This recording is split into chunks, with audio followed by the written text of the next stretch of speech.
getting my recorder going. Once God blesses, he cannot curse. See? Hello, my friends. This is episode 18, Revelations 10.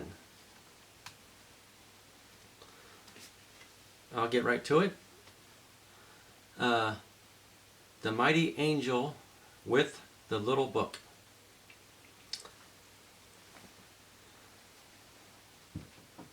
Fiat Lux. I saw still another mighty angel coming down from heaven, clothed with a cloud, and a rainbow was on his head. His face was like the sun, and his feet like pillars of fire. He had a little book open in his hand, and he set his right foot on the sea and his left foot on the land, and cried with a loud voice, as when a lion roars. When he cried out, 7 thunders uttered their voices. Now, when the 7 thunders uttered their voices, I was about to write, but I heard a voice from heaven saying to me, seal up the things which the 7 thunders uttered, and do not write them. The angel whom I saw standing on the sea and on the land raised up his hand to heaven and swore by him who lives forever and ever, who created heaven and the things that are in it, the earth and the things that are in it, and the sea and the things that are in it, that there should be delay no longer. But in the days of the sounding of the 7th angel, when he is about to sound, the mystery of God would be finished, and he declared to his servants, the prophets. Okay, let's review this a little bit. That's a lot of stuff happening. So in the first 3 books of Revelations, the church is mentioned like 39 times. And then after that, the church is not mentioned. So that is another evidence or indication that the church was raptured before all this tribulations start on earth. And a mighty angel, he came, this is the beginning again, came down from heaven, clothed with a cloud, and a rainbow was on his head. His face was like the sun, I guess very bright, and his feet like pillars of fire.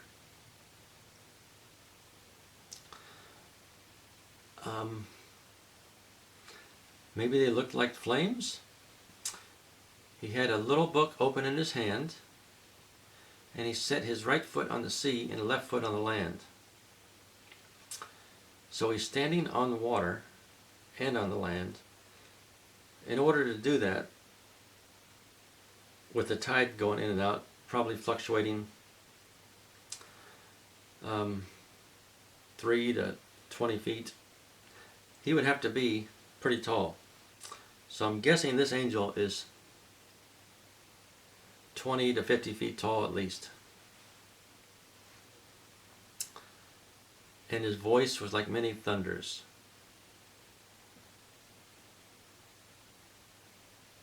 And when he heard the thunders, 7 thunders uttered their voices, he told John not to write that down, because we are not to know that part of the future ahead of time. It would probably change our actions or change the outcome.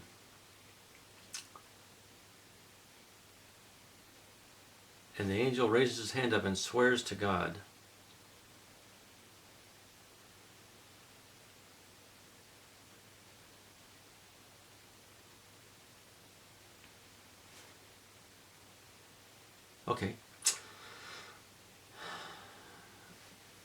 All right, then after that, John eats the little book.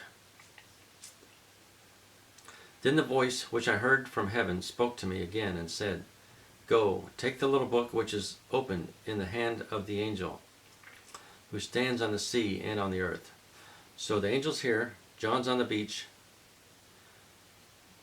and a voice is coming from heaven telling him to take the book from the hand of the angel. So I went to the angel and said to him, Give me the little book. And he said to me, Take and eat it, and it will make your stomach bitter, but it will be as sweet as honey in your mouth. Then I took the little book out of the angel's hand and ate it, and it was sweet as honey in my mouth. But when I had eaten it, my stomach became bitter. And he said to me, You must prophesy again about many peoples, nations, tongues, and kings. I guess that's something like chocolate. I'll see a Hershey chocolate bar, and I'll eat it. It tastes so good. But when it gets in my stomach, I get sick because it's just too much sugar. So maybe it's something like that. While he's eating the book, it's great. But when it gets into his stomach, it's bitter in his stomach.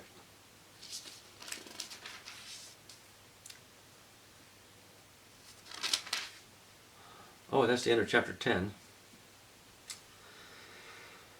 So, the first part of chapter 10, these verses provide relief and hope for every believer. Many have heralded this vision as one of the most magnificently glorious pictures in all the writings of human history. This angel has appeared twice before. First as a prophet in Revelation 7:2, then as a priest in Revelations 8:4. Here is the king.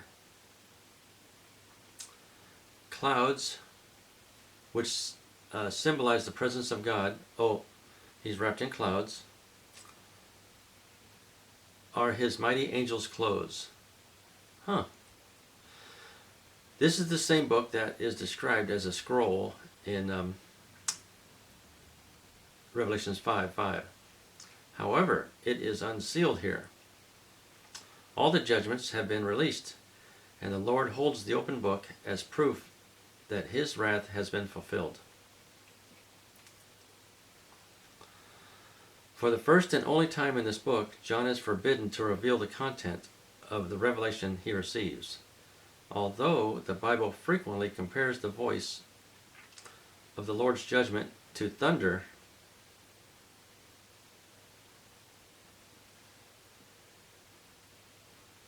the meaning of these 7 numbers will only be known when God decides to make them known. A reminder that the secret things belong to the Lord, our God. Sin has apparently gone unchecked, and evil has been unbridled. I think that's after the rapture. Right now, we're experiencing a lot of sin and evil, but it's not as bad as it could be. But the mystery of God's final judgment and triumph will be revealed at the end of the tribulation. This is the first time that John has been asked to participate in one of these scenes. He is told to eat the book that is in the angel's hand. John was to take in so much of God's word that it would literally become a part of him. This is the kind of spiritual involvement that all preachers should have with the text before they open their mouths to declare God's truth. That's true. When you read a book, it becomes part of your subconscious and will alter your values and beliefs, if it's just subtle or very much. A lot of college students leave home and then they meet some very convincing teacher at the university who gives them a book to read and reinforces the concepts of that book into the college student, and the student you get back after he graduates is a totally different person with different values and different beliefs, which change his or her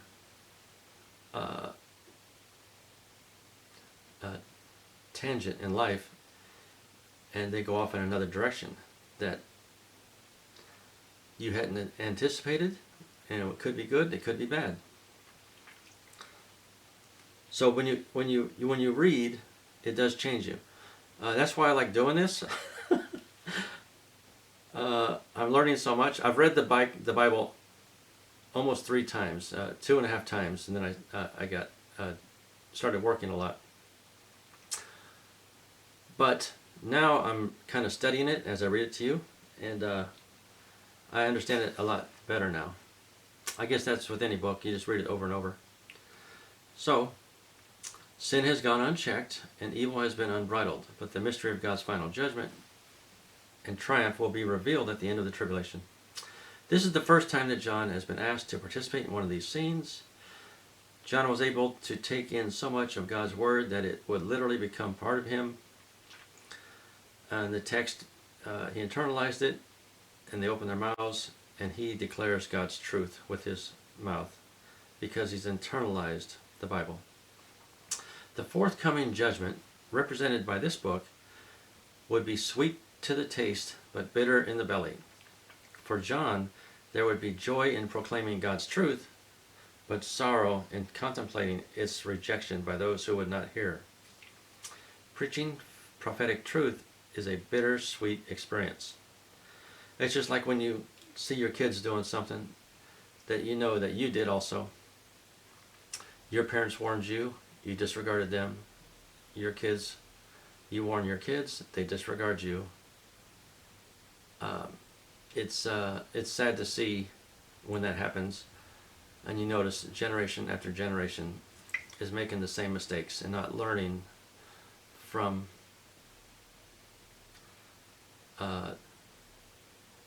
their parents.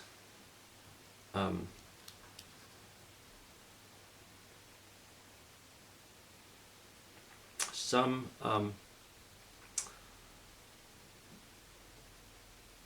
not they don't make a lot of mistakes. I'm just saying, a mistake here or there, and you say, no, don't go to work at that place.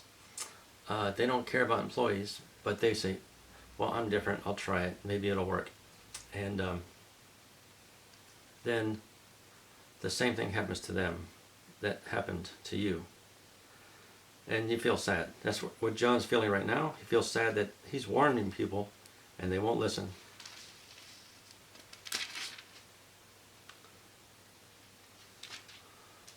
All right. Let's go to my epilogue here, which is today going to be on, I wrote this years ago.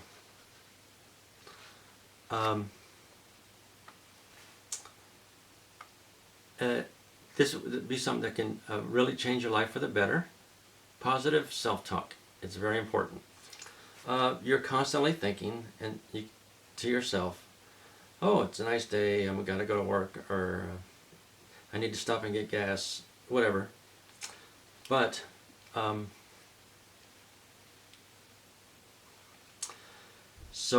but what your consciousness is right here above your eyes, and back here is your subconscious.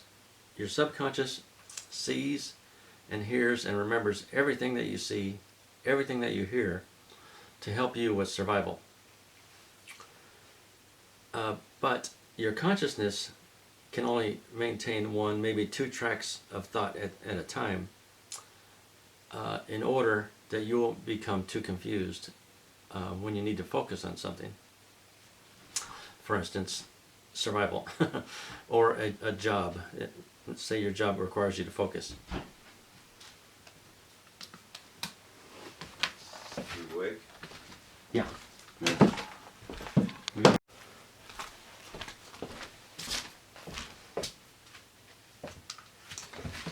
Sorry, I was interrupted. My friend Earl came in. Let's see. Oh, so your mind remembers everything that you see and hear, and it becomes part of your subconscious. But as far as your conscious goes, right here, what you think about is stored in your subconscious. And your subconscious doesn't discriminate. You can say, I like vanilla ice cream, I like vanilla ice cream, I like vanilla ice cream, over and over, 10 times a day, even though you know that you like strawberry ice cream. But your subconscious is hearing that and programming you. So eventually, if you keep saying that, you're going to start to be attracted to, when you see vanilla ice cream, maybe salivating. So, along the same lines, you should program your own subconscious with your conscious mind good, positive thoughts. Let's see. Take control of your inner dialogue. Your mind will respond to your commands if you are consistent. So just say something like this when you're alone for a minute. I'm young, I'm strong, I'm intelligent, I'm happy, I'm healthy. This is going to be a great day. And throw in any personal goals, or good positive examples. Today I will be a good father. Today I will be a good husband or wife. Today I will focus on my job to the exclusion of all else and do a good job for my boss. I'm going to be productive. I'm going to make money to help my family. Whatever, just throw in some stuff, and so you will slowly change your personality by reinforcing these positive things, and not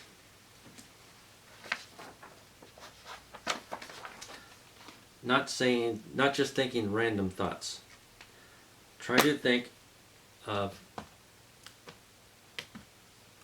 positive thoughts, good things that are goals, actual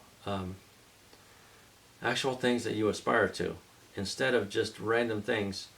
Oh, I wonder what songs on the radio. Tonight, am I going to watch As the World Turns, or 24 Hours with Kiefer Sutherland, whatever. That's fine when you're tired and relaxing, but if you're wide awake, like you just had your coffee, I do this a lot when I'm walking. I'm starting to walk a little bit recently, or when I'm driving and I got 15, 20, 30 minutes to drive. I will try to make it take good advantage of that time, and just say, I'm young, I'm strong, I'm healthy, or thank God that I'm young, I'm strong, I'm healthy. When I do that, I smile right away. But also, I sit up straight, I start to feel stronger, and happier. So you can focus on bad things, or medium things, or focus on positive things. Try to focus on stuff that's positive. Okay, folks, thank you very much for tuning in. I really appreciate it. Please like, please subscribe if there's a button there, and look at my links in the description. Thank you very much for tuning in. I really appreciate it. God bless you.